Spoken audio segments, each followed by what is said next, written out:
both cars have decided to die. The Mazda and the Beamer.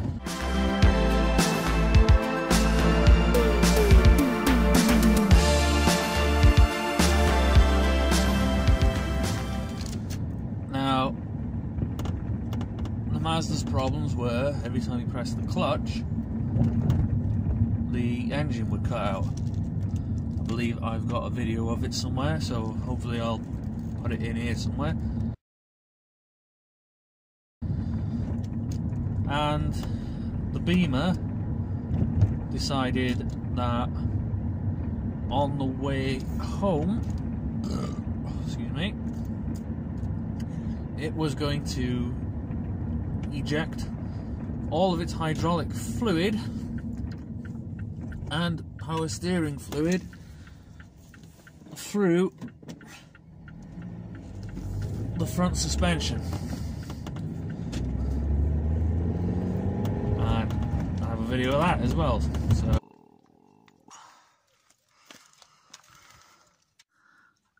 it's absolutely pissing out all down there.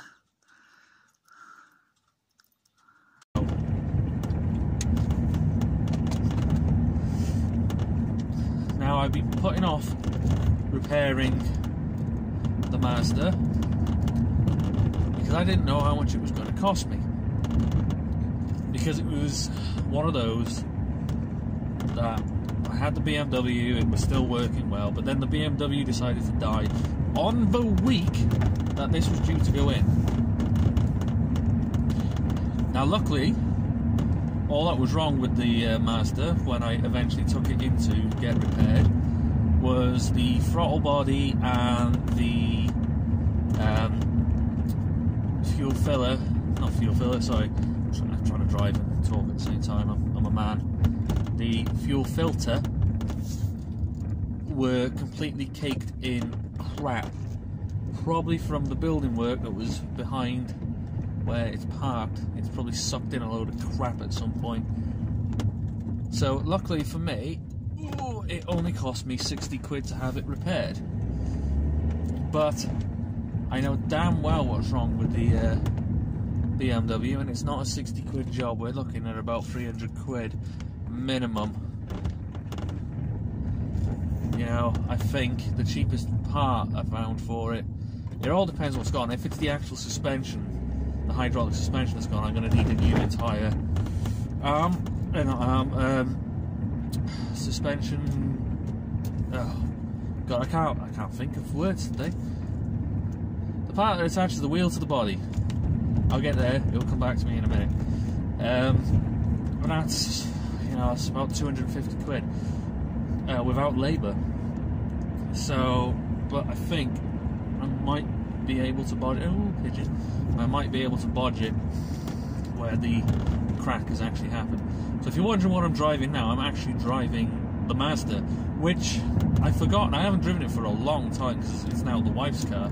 Last time I drove it was to Better last year for the family holiday, and I forgot how much of a good laugh this thing is to drive. It's only a 2 litre, but it's so, oh, it's so, ooh, it just feels so nice to drive.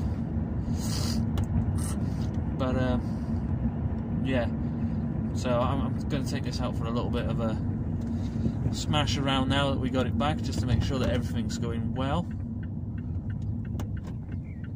Just make sure it's right.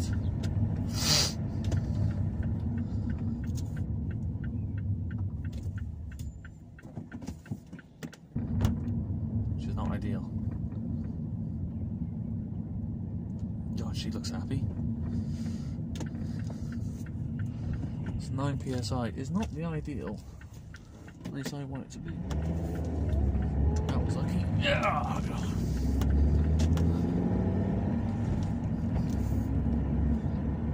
We're going to take this little beaut for a bit of a blast up the bypass and then back down. Slowly dying. There's a lot of little problems with it, but if I can get the engine right, which it should be now. We'll give it a little bit of a tickle. 20, 40. You've gone. This car, a little bit's a problem. Only small problems. The big one's sorted now, the engine is sorted. Little problems I've got.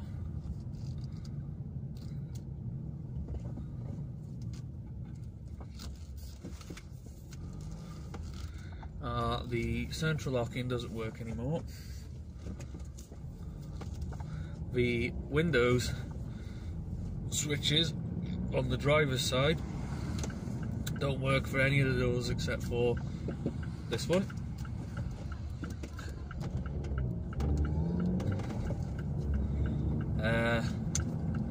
Don't think the air conditioning is working properly.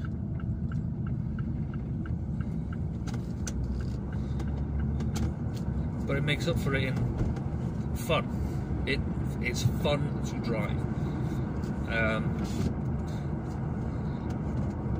You know, the power steering is great.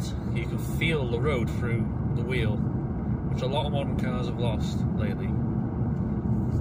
Not all of them, some of them. And it's fast. It's not the fastest car in the world, but there again, I'm going from driving a 5.4 litre to a 2 litre 4-cylinder. It's not going to be as fast, but it's got enough power. It's fast enough.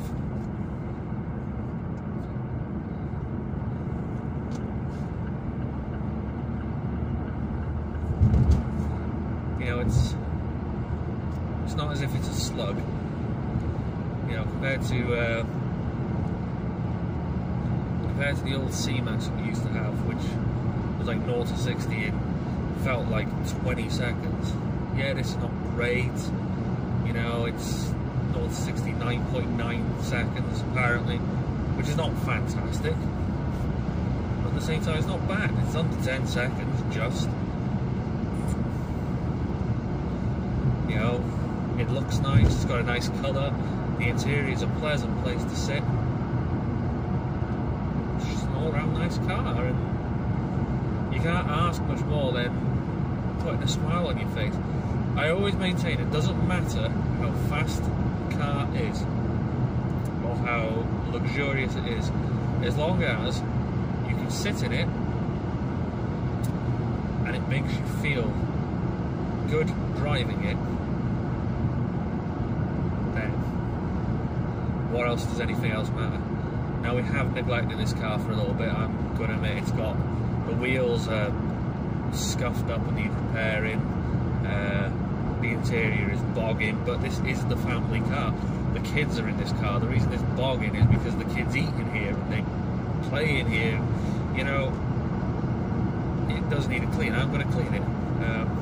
Not today because it's raining, but I will clean it. And there's a ding, well, 2 dings, weirdly in the same place. Me and Soph hit on different occasions. We both hit something on the same wing on the rear.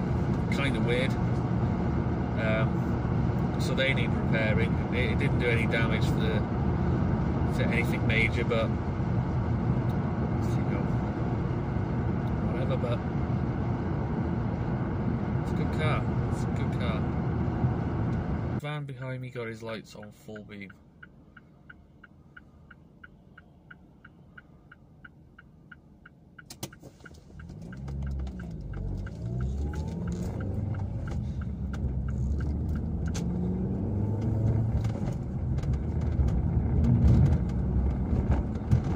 Perfectly honest, I don't think I'll be getting the beamer back anytime soon. More's the pity, to be honest, but I mean, if I'm gonna have a car to replace the beamer, you can go a lot worse than this. Wherever love goes, there is also misery. It's no mystery, and you and I, we got history, yeah. Wherever love flows, there is also tragedy. When we're in too deep, and you and I, we got history, yeah. Go look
got history.